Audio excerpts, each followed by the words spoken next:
जमा करा पास.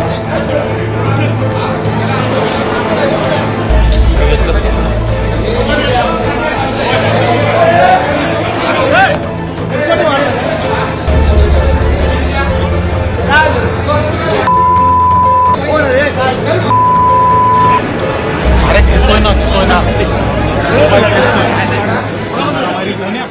हल्ला कोणी केला? हे बोला ना, हे बोला, जोरात बोला, परत जोरात बोला. हल्ला कोणी केला? बोला ना, बोला.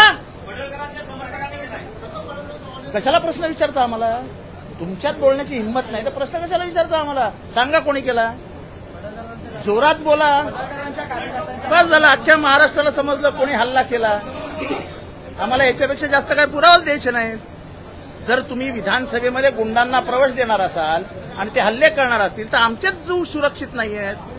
मी स्वतः ट्विट टाकलंय. मला आई बहिणीवरनं शिव्या दिल्या आहेत, तुला मारून टाकू, कुत्रा, डुक्कर, अजून काय काय लिहिलंय.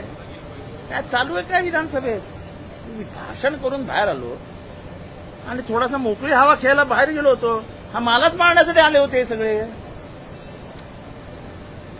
म्हणजे विधानसभेमध्ये विधिमंडळाच्या पायऱ्यांवर भवनामध्ये आमदार सुरक्षित नसतील तर कशाला राहायचं आमदार? काय गुन्हा आहे आमचा? कोणीतरी मवाल्यासारखा येतो आमच्या आई बहिणीवर शिव्या देतो, त्याला ऑफिशियल लँग्वेज म्हणून डिक्लेअर करा ना. अनपार्लमेंटरी वर्ड्स वापरले जातात, करून टाका पार्लमेंटरी वर्ड्स आहेत म्हणून. सत्तेचा एवढा मुजोरपणा, सत्तेचा एवढा माज